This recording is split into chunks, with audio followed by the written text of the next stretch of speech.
ভারতে খালিস্তান বানাতে গিয়ে জাস্টিন ট্রুডো এমন অবস্থা করেছে নিজের দেশের যে এখন গোটা কানাডারই দখল নিতে চাইছে আমেরিকার তরফ থেকে।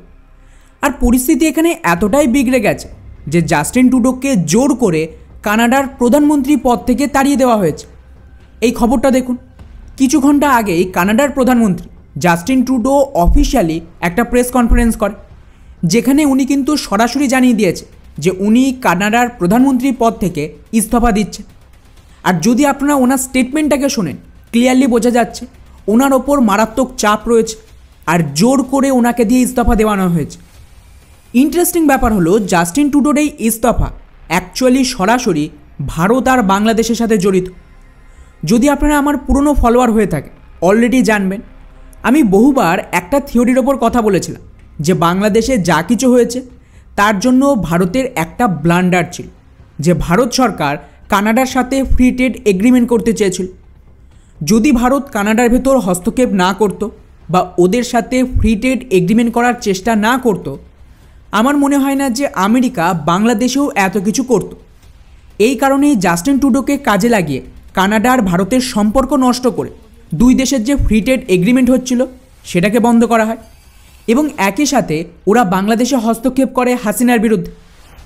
আর বন্ধুরা, যে মুহূর্তে বাংলাদেশের রিজিম চেঞ্জ হয় আর ভারত চুপচাপ শেখ হাসিনাকে সরিয়ে নেয় এবং কোনো অ্যাকশান নেয়নি, তো তার বদলেই এখন আমেরিকা জাস্টিন ট্রুডোকে সরিয়ে নেয়।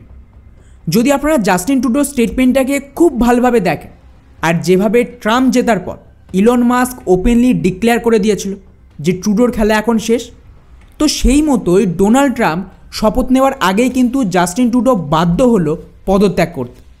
আর এটা স্বাভাবিক, আমেরিকা যাকে চাইবে সেই কিন্তু কানাডা, ব্রিটেন আর অস্ট্রেলিয়ার মতন দেশের প্রধানমন্ত্রী হয়। জাস্টিন ট্রুডোকে দরকার ছিল ভারতকে কাউন্টার করার জন্য এবং দরকার ফুরোতেই ট্রুডোকে সবার আগে লাথি মেরে সরিয়ে দেয়। এবার এখানে আপনাদের প্রশ্ন থাকবে যে ভাই, একটা ফ্রি ট্রেড এগ্রিমেন্ট হলে আমেরিকার কী ক্ষতি হতো যে ওরা এত বড় একটা লড়াই শুরু করলো, কানাডা বাংলাদেশ দুটো দেশেরই ব্যান্ড বাজিয়ে দিল? তো বন্ধুরা, এটাকে খুব ভালোভাবে শুনবেন। এই মুহূর্তে যে ডলারাইজেশন হচ্ছে সেটা সকলেই জানে যে ডলার শেষ। তো যখন ডলার শেষ হয়ে যাবে তারপর আমেরিকা কিভাবে সারভাইভ করবে? ওদেরকে তো আবার সেই পুরনো পদ্ধতিতেই নিজের দেশে সব কিছু তৈরি করতে হবে, তারপর সেটা নিজেরাই কনজিউম করবে এবং বিদেশে রপ্তানি করে দেশ চালাবে। এতদিন সেটা হতো না। এতদিন শুধুমাত্র আমেরিকার ডলার ছাপাতো আর চায়না প্রোডাক্ট তৈরি করে আমেরিকাকে বিক্রি করত। চাইনিজ লোকেরা, ভারতীয় লোকেরা ফ্যাক্টরিতে কাজ করত, নিজের দেশকে পলিউট করত, নিজেদের ন্যাচারাল রিসোর্সকে কাজে লাগিয়ে এই সমস্ত প্রোডাক্ট তৈরি করত। অন্যদিকে আমেরিকানরা ডলার ছাপিয়ে সেই সমস্ত প্রোডাক্ট আমদানি করে একটা রিচ লাইফস্টাইলকে এনজয় করত। কিন্তু এখন যেহেতু আমেরিকাকে ভারত আর চীনের মতনই নিজেদের প্রোডাক্ট নিজেরাই তৈরি করতে হবে, ডলারের দামে তো আর আমদানি হবে না, তো ওদের দু তিনটে জিনিস চাই। প্রথমত মার্কেট।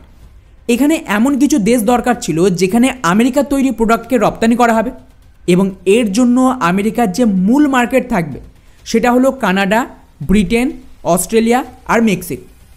আর আমেরিকা চাইছিল না যে ভারত গিয়ে ওদের বাজার দখল করবে। আর যদি ভারত কানাডার ফ্রি ট্রেড এগ্রিমেন্ট হয়ে যেত তাহলে ভারত কানাডার যে মার্কেট তার অ্যাক্সেস পেয়ে যেত এবং ডলারাইজেশনের পর ভারতীয় প্রোডাক্টের সাথে আমেরিকাকে ডিরেক্টলি কম্পিট করতে হতো। আর এটা তো স্বাভাবিক যে ভারতে তৈরি যে কোনো প্রোডাক্ট খুবই কম দামে হবে, তার সাথে আমেরিকায় তৈরি দামি প্রোডাক্ট কম্পিট করতে পারবে। তাই আমেরিকা কিন্তু শুরু থেকেই ভারতকে সাবধান করছিল যে এই মাল্টিপোলার বিশ্বে ওদের যে স্পিয়ার অফ ইনফ্লুয়েন্স থাকবে সেই সমস্ত দেশে ভারত যেন ঢোকার চেষ্টা না করে। ভারত তাও আমেরিকাকে ইগনোর করে কানাডা, অস্ট্রেলিয়া, ব্রিটেন আর নিউজিল্যান্ডের সাথে ফ্রি ট্রেড এগ্রিমেন্ট করতে গিয়েছিল, যার বদলা নিতেই জাস্টিন ট্রুডোকে কাজে লাগিয়ে খালিস্তানি ইস্যুর মাধ্যমে দুই দেশের সম্পর্ক নষ্ট করা হলো। সেম কাজ ব্রিটেনেও হয়েছে। ব্রিটেনের যে প্রাইম মিনিস্টার ভারতের সাথে ট্রেড ডিল করতে চাইছে তাকে সরিয়ে নতুন প্রাইম মিনিস্টার আনা হচ্ছে। বরিস জনসন ভারতের সাথে ইউকের ফ্রি ট্রেড এগ্রিমেন্ট করতে চেয়েছিল, ওনাকে সরিয়ে দেওয়া হলো। তারপর যাকে আনা হলো সেও তাই করছিল এবং এই কারণেই ব্রিটেন কিন্তু কিছুতেই স্টেবল হতে পারছে না। লাস্ট কয়েক বছরেই 4টে প্রাইম মিনিস্টার পেয়েছে এবং এখনও যে প্রাইম মিনিস্টার রয়েছে তাকেও কিন্তু আমেরিকা চেষ্টা করছে সরিয়ে দেওয়া। আর ঠিক এই কারণেই যেহেতু ভারত আমেরিকার স্পেয়ার অফ ইনফ্লুয়েন্সে ঢুকেছিল, ঠিক সেমভাবে আমেরিকা কি করে ভারতের স্পেয়ার অফ ইনফ্লুয়েন্স মানে বাংলাদেশে হস্তক্ষেপ করেছিল। ব্যাস, ভারত বাধ্য হয়ে শেখ হাসিনাকে সরিয়ে নেয়, আর এর বদলে আমেরিকার কাজ ছিল ওরাও জাস্টিন ট্রুডোকে সরিয়ে নেয়। আর নতুন যে ক্ষমতায় আসবে কানাডার, আমার মনে হয় না যে সে ভারতের সাথে ট্রেড ডিল করবে। আর ভারত সরকারও এই পুরো ঘটনা থেকে শিক্ষা নিয়ে নিয়েছে যে কানাডায় ঢোকার চেষ্টা করলে আমেরিকা বাংলাদেশে আবারও হস্তক্ষেপ করবে। দ্বিতীয়ত, আমেরিকার ডলারাইজেশনের পর যে নিজের দেশে প্রোডাক্ট তৈরি করবে, এর জন্য তো প্রচুর ন্যাচারাল রিসোর্স দরকার। আগে এগুলো Africa, middle east, China, Bharat থেকে আনতো। আর তাছাড়া বেশি রিসোর্সের প্রয়োজনও পড়তো না আমেরিকার। ওগুলো তো এই সমস্ত দেশ নিজেরাই ব্যবহার করে প্রোডাক্ট তৈরি করে আমেরিকাকে এক্সপোর্ট করত। তাই আমেরিকার এত বেশি প্রয়োজন ছিল না। কিন্তু এখন তো সেসব হবে না। তো বাই ডিফল্ট আমেরিকার যে ন্যাচারাল রিসোর্স প্রয়োজন, সেটা নিজের দেশের সাথেই আশেপাশে কানাডা, মেক্সিকো, অস্ট্রেলিয়া এই সমস্ত দেশ থেকে নেবে। এই কারণেই কিন্তু একটা জিনিস খেয়াল করেন, ডোনাল্ড ট্রাম্প জিতে আসার পর ওপেনলি বারবার একটা কথা বলছে যে কানাডা আর মেক্সিকো আমাদের 51তম রাজ্য হয়ে যায়। আর এটা শুধুমাত্র ফাঁকা আওয়াজ নয়, এমনকি জাস্টিন ট্রুডোর পদত্যাগের পর ডোনাল্ড ট্রাম্প আবার টুইট করেছে যে কানাডার মানুষ আমেরিকার অংশ হতে রাজি, এবং যদি কানাডা আমেরিকার রাজ্য হয়ে যায় ওদের ওপর কোনো টেরিফ লাগবে না, ট্যাক্স লাগবে না, আর পুরো সিকিউরিটি পাবে। আর যদি ওরা এমনটা না করে তাহলে ওদের ওপর আমি এত টেরিফ লাগাবো যে ওদের ইকোনমি বরবাদ হয়ে যায়। অর্থাৎ আশা করি পুরো গেমটা বুঝতে পারছেন। কানাডা আর মেক্সিকো সম্পূর্ণ অফিসিয়ালি বা আনঅফিসিয়ালি যেভাবেই হোক আমেরিকান ইউনিয়নের অংশ হবে। অর্থাৎ এই দুটো দেশ নিজেদের স্বাধীনতা হারাবে, এটা তো ক্লিয়ার। সেম কাজ ভারতও করবে ভারতীয় সাবকন্টিনেন্টে। যে মালদ্বীপের রাষ্ট্রপতি কিছু মাস আগে ভারতের বিরুদ্ধে ছিল, আজ তো কট্টর ভারতপন্থী হয়ে গেছে।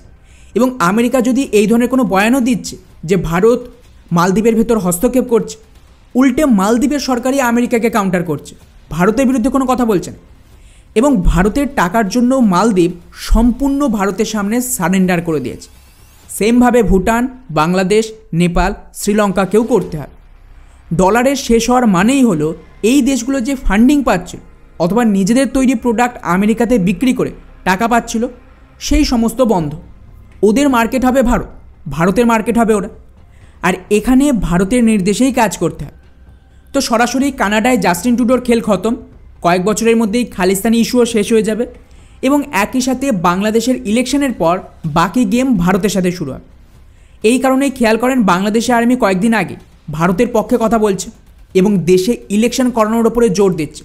কারণ একবার ইলেকশন হয়ে গেলে নতুন যে সরকার আসবে সে নিজেই সোজা হয়ে যাবে মালদ্বীপের মতো। এখন দেখা যাক বাংলাদেশে ইলেকশন কত তাড়াতাড়ি হয়, আর জাস্টিন ট্রুডোর পর নতুন কে কানাডার প্রাইম মিনিস্টার হয়।